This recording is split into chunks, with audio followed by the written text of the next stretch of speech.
Alex Freeman here. This is Friday. I've been out of YouTube business for some time due to reinvention of the self. Going through stuff, I'll be back certainly, but for now I just wanted to share with you real fast something very interesting that I encountered in a book I'm reading right now, which is called The 80-20 Principle and 92 Natural Laws. Something like that, by Richard Koch.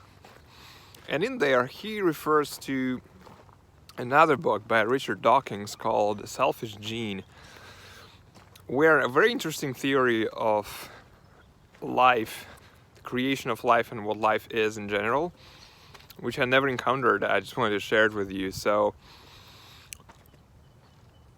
as many of you know, the mainstream idea of how life began starts with primordial soup, which is basically water with molecules and tiny microorganisms floating around, and somehow out of that pond of liquid we all emerged.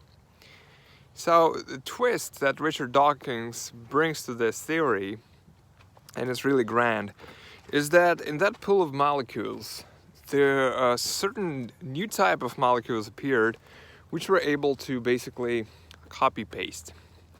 They were able to replicate, replicator molecules, which later will be called genes. Basically, genes are these guys that can copy itself, clone itself, with minor variations. And very quickly it became apparent that duplication is the way to go, because they started dominating the pool. But they had conflicts between each other due to struggle for survival, as described by Darwin, meaning that most organisms die regardless, and only the most fittest ones, the ones that fit this environment better than others, the most adaptable ones, survive. So in that pool of liquid, the genes were the most adaptable, but even between genes they had to fight. And they came up with this interesting way of fighting, which is very anime in my opinion.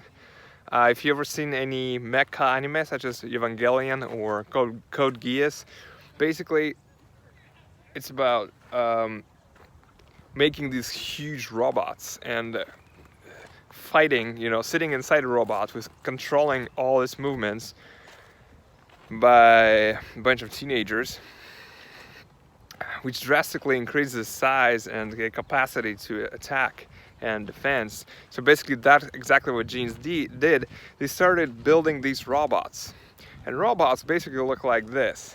They could look like plants, they could look like this, like a human being. And they build these robots so that robots grow by eating. They consume the environment and they grow to the extent to which they are allowed to grow. And inside of these robots there are genes. Inside of every single cell there is DNA, and they're still there since the beginning, and they are basically controlling us to an extent, right? So we have freedom of what to eat basically, but the entire purpose of our existence is to fight other robots in one way or another, so that our genes move forward by reproduction. And that's how the struggle for survival and survival of the fittest works. And the funny point is, it's not even for our sake, it's just for the sake of the genes. So we're nothing but just these weird machines which eat to grow and fight with each other, and we don't really have any purpose for that.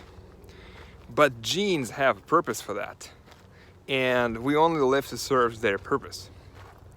I'm not saying I believe any of that, or if that's true or not. I'm just saying it's a very interesting theory and a way of seeing the world. Is it all this question of who is winning, who is dominating? It's completely meaningless, because in the end genes are always winning. That's it for today. I'll be back. I don't know when. See you around.